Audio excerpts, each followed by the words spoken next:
Okay, this one's very important to me today. I'm Filipino. I have a Lola. This is adobo. Now, I understand for me personally, Filipino food is one of the most nostalgic foods out there. There's a lot of other cuisines where people of that ethnicity can go somewhere and still enjoy, but I found with Filipino food, if it's not your Lola's adobo, it's not correct. But I will tell you this isn't exactly my Lola's adobo either. However, going back to that nostalgia point, this is the adobo that brings me back to Lola's adobo. This is also the same adobo that helped me out when I competed on Food Network on Guys Grocery Games.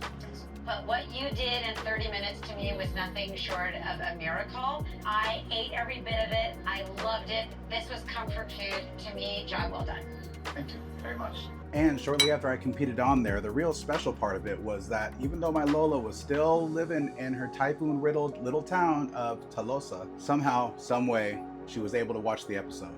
She sent me a note and let me know that she had seen me cooking her adobo on TV.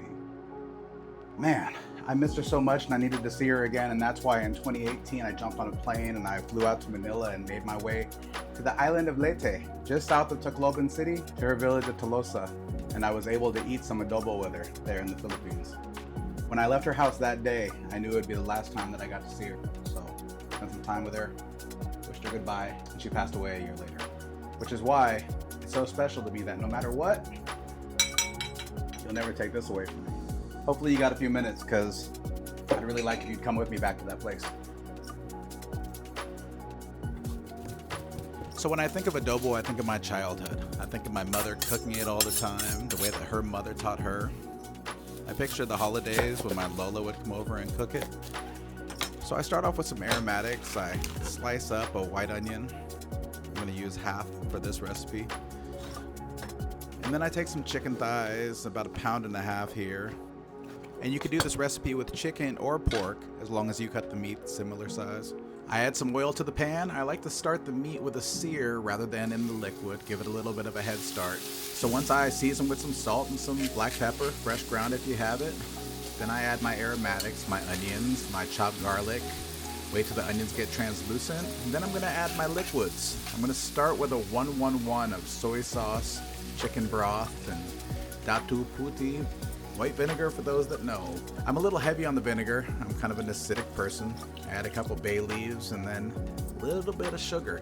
Here's brown sugar. You could also use palm sugar. Since I am an acidic person, I have to balance it out with a little bit of sweetness. Give it a cover and I'll see you in about 45 minutes.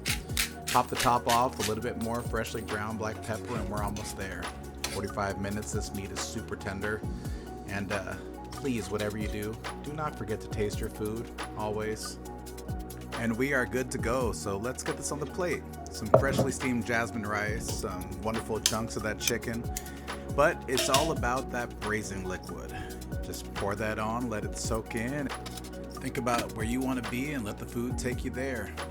This dish takes me straight back to the Philippines and that time with my Lola.